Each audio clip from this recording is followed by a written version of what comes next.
નમસ્કાર વિદ્યાર્થી મિત્રો, ચેપ્ટર નંબર 2 વિદ્યાર્થી મિત્રો ગયા લેક્ચરના અંદર આપણે બેવડા ફલનનો ટોપિક જોયો હતો, બરાબર? બેવડું ફલન કઈ રીતે કહી શકાય છે એ પણ આપણે જોયું હતું.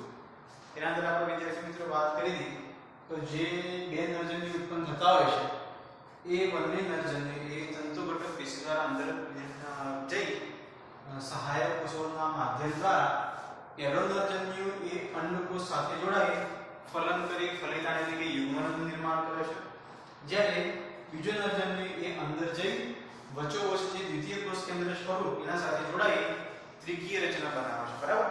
તો વિદ્યાર્થી મિત્રો આમ બંને નરજન્યુ એ વારા પરથી યુગ્મન જેને ત્રિકીય રચના બનાવતા હતા, આમ બે વાર ફલન થતું હતું એટલે આપણે એના બેવડું ફલન કહેતા હતા, બરાબર?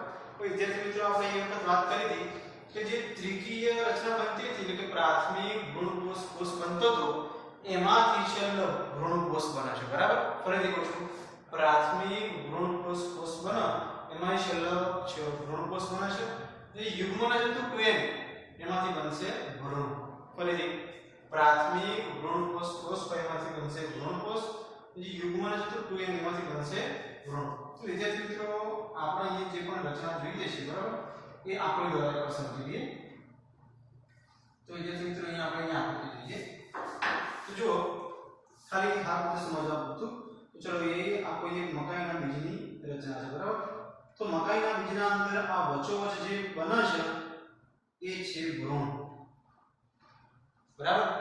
જ્યારે એના આજુબાજુનો આ જે ભાગ ખરો એ બધો કહેવામાં આવશે ભ્રૂણ કોષ પ્રદેશ.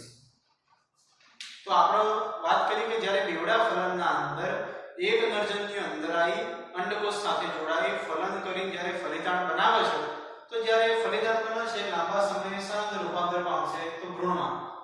તો પહેલો જે નરજન્યુ અંડકોષ સાથે જોડાઈ ફલન કરી ફલિતાંડ બનાવે આ ભ્રૂણ નિર્માણ પામ્યું, અને જે પેલું PEN હતું પ્રાઇમરી એન્ડોસ્પર્મ ન્યુક્લિયસ, બરાબર, જે ત્રિકીય રચના બનાવે છે આજુબાજુ બનાવશે ભ્રૂણ કોષ પ્રદેશ. હવે તમને પ્રશ્ન થાય કે આ ભ્રૂણ છે તો એની આજુબાજુ જે ભ્રૂણ કોષ પ્રદેશ છે એનું કાર્ય શું છે? તો આ ભ્રૂણ કોષ પ્રદેશ હોય એ ભ્રૂણને પોષણ આપવાનું કાર્ય કરશે. ફરીથી કહું છું, આ ભ્રૂણ છે અને આ ભ્રૂણ કોષ પ્રદેશ છે. આ ભ્રૂણ કોષ પ્રદેશ એ આ ભ્રૂણને પોષણ આપવાનું કાર્ય કરે છે. આ બંને બેવડા ફલન દ્વારા નિર્માણ પામેલી રચના છે. તો આજનો જે ટોપિક છે વિદ્યાર્થી મિત્રો એ અંદર ચલો આપણે વાત કરી હતી તો જન્યુઓ જે ઉત્પન્ન થતા હતા એને આપણે પૂર્વ ફલન કહેતા હતા. હવે આપણે ફલન થયું બેવડું ફલન એ પણ ભણી ગયા. હવે ફલન બાદની ઘટનાઓને આપણે કહીશું પશ્ચ ફલન. યાદ રાખજો વિદ્યાર્થી મિત્રો, જન્યુઓ બનતા હતા કેવી રીતે નિર્માણ પામે છે બધું પૂર્વ ફલનમાં આવે, બરાબર? આ જન્યુઓ ભેગા થઈ ફલન કરી ફલિતાંડ બનાવે એ ફલનમાં આવે, અને ફલન પછીની જે પણ ઘટનાઓ હોય એ આવશે પશ્ચ ફલનમાં. તો વિદ્યાર્થી મિત્રો જે પશ્ચ ફલન થયું અને રચનાઓ અને ઘટનાઓની વાત કરીએ તો તમે અહીં જોઈ શકો છો પશ્ચ ફલન એટલે કે ફલન પછીની ઘટનાઓ, એને આપણે કહીશું પશ્ચ ફલન. તો એ લખેલું છે કે બેવડા ફલનને અનુસરીને ભ્રૂણ કોષ અને ભ્રૂણ, ચલો આ ભ્રૂણ અને આવ્યું ભ્રૂણ કોષ, તો ભ્રૂણ કોષ અને ભ્રૂણનો વિકાસ થવાથી પુખ્તતાએ અંડક કે અંડકોનું બીજમાં આવે. પુખ્તતાએ જ્યારે અંડક બનાવો અથવા તો અંડકો, એક હોય તો અંડક કહીશું, ઘણા બધા હોય તો આપણે અંડક કહીશું, એનું બીજમાં અને બીજાશય એટલે કે અંડાશયનું ફળમાં રૂપાંતર થાય છે. તો અહીં તમે જોઈ શકો છો તો ભ્રૂણનો વિકાસ થઈ જાય એટલે જ્યારે પુખ્તતા આવે ત્યારે અંડક કે અંડકો હોય એનું બીજ બની જાય, બરાબર? અને જે બીજાશય હોય એટલે એનો આજુબાજુ બીજાશય હોય એ બીજના આજુબાજુ આજુબાજુ વીંટળાઈને આખું ફળ બનાવી દે. તો કોઈ પણ ફળ હોય વચ્ચે શું હોય છે? તો બીજ હોય છે. તો બીજ બનો આજુબાજુ જે બીજાશય હોય વીંટળાઈને ફળ બનાવતું હોય છે, બરાબર? અને આ જે ઘટના છે એને સામૂહિક રીતે આપણે કહીએ પશ્ચ ફલન ઘટના. ચલો આ પશ્ચ ફલનની અંદર આપણે જોયું હતું કે પુખ્તતાએ અંડક કે અંડકો હોય, બરાબર, એ બીજમાં રૂપાંતર પામે. ચલો બીજ બની ગયું, હવે આજુબાજુ આવરણ તો આવું જો, તો આ બીજાશયનું જે ફળમાં રૂપાંતર થાય છે ના ઘટનાને આપણે સામૂહિક રીતે પશ્ચ ફલન કહીએ છીએ. તો વિદ્યાર્થી મિત્રો તમે જુઓ ભ્રૂણ કોષ, પ્રાથમિક ભ્રૂણ કોષ PEC, પ્રાથમિક ભ્રૂણ કોષ, પ્રાથમિક ભ્રૂણ કોષ પ્રાઇમરી એન્ડોસ્પર્મ સેલ.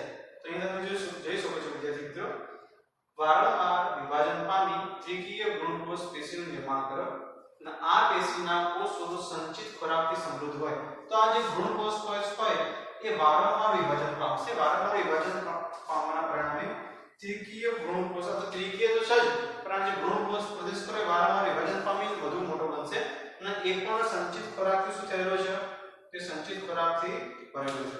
અને વિકસતા ભ્રૂણને ધીમે ધીમે શું કરે તો પોષણ આપે. તો જે ભ્રૂણ વિકાસ પામી રહ્યું છે આ ભ્રૂણકોષ પ્રદેશ શું કરશે તેના પોષણ આપવાનું કામ કરશે. તો આ વિકસતા ભ્રૂણને પોષણ પૂરું પાડવા માટે ઉપયોગમાં લેવામાં આવે છે. ભ્રૂણકોષ વિકાસના સૌથી સામાન્ય પ્રકારના અંદર PEN વારંવાર કોષ કેન્દ્રીય વિભાજન પામી મોટી સંખ્યામાં શું થશે તો કોષ કેન્દ્ર થશે. તો હવે જુઓ આ ભ્રૂણકોષના વિકાસમાં સૌથી સામાન્ય પ્રકારમાં PEN આજે PEN એટલે પ્રાઇમરી એન્ડોસ્પર્મ ન્યુક્લિયસ એ વારંવાર કોષ કેન્દ્રીય વિભાજન પામી મોટી સંખ્યામાં કોષ કેન્દ્ર સર્જાય અને આ ભ્રૂણકોષ વિકાસની આ અવસ્થાને આપણે કહીશું મુક્ત કોષ કેન્દ્રીય ભ્રૂણકોષ. તો હવે વિદ્યાર્થી મિત્રો આ જે ફેરફાર થયો એના બાદ ભ્રૂણકોષના અંદર વિકાસમાં અંદર સામાન્ય પ્રકારના PEN પણ જે વારંવાર વિભાજન પામી અને કોષ કેન્દ્રીય વિભાજન પામી મોટી સંખ્યામાં કોષ કેન્દ્ર સર્જાયું. બરાબર. અને આ જે મોટી સંખ્યામાં કોષ કેન્દ્ર સર્જાઈ ગયા એ અવસ્થાને આપણે કહીશું મુક્ત કોષ કેન્દ્રીય ભ્રૂણકોષ. તો આ જે રચના કરી એને આપણે કહેવામાં આવશે મુક્ત કોષ કેન્દ્રીય ભ્રૂણકોષ. હવે જો ત્યારબાદ કોષ દિવાલનું નિર્માણ થાય છે અને ભ્રૂણકોષ કોશિકા. આ કોષ દિવાલ કહું એના આજુબાજુ નિર્માણ થઈ જાય એના આજુબાજુ પણ કોષ દિવાલ બનશે. બરાબર. અને ભ્રૂણકોષ કોશિકા. ભ્રૂણકોષ કોષ હોય આજે ભ્રૂણકોષની રચના કરી એના આજુબાજુ એક દિવાલ આવી જાય છે અને કોષીય સ્વરૂપ ધારણ કરી દે. કોષીય સંરચનાના પહેલા અસંખ્ય મુક્ત કોષ કેન્દ્ર નિર્માણ પામે. આ જે કોષીય રચના બની એના પહેલા આપણે જોયું તો ભ્રૂણકોષ પ્રદેશ ખરો એના અંદર અસંખ્ય કોષ કેન્દ્ર બની જાય છે. હવે વિદ્યાર્થી મિત્રો આ જે ભ્રૂણકોષ ખરું એ શું છે તો તમે ઉદાહરણ તરીકે જોયેલું છે કે જે નાળિયેરમાંનું જે પાણી ખરું જે બીજું કશું જ નથી પરંતુ તે મુક્ત કોષ કેન્દ્રીય ભ્રૂણકોષ જ છે. શું છે મુક્ત કોષ કેન્દ્રીય ભ્રૂણકોષ જ છે. ફરીથી નાળિયેરમાંનું પાણી જે બીજું કશું જ નથી પરંતુ તે મુક્ત કોષ કેન્દ્રીય ભ્રૂણકોષ જ છે. તો આ જે રચના કરી એ મુક્ત કોષ કેન્દ્રીય ભ્રૂણકોષની રચના છે. બરાબર. તો આ જ રચના એટલે નાળિયેરનું પાણી જે ભ્રૂણકોષની રચના કીધું છે. તો યાદ રાખજો તમને પૂછવામાં આવશે તો મુક્ત કોષ કેન્દ્રીય ભ્રૂણકોષનું ઉદાહરણ કયું નાળિયેરનું પાણી જે હજારો કોષ કેન્દ્રનું બનેલું છે અને તેની ફરતે આવેલા સફેદ ઘર કે માવો એક કોષીય ભ્રૂણકોષ છે.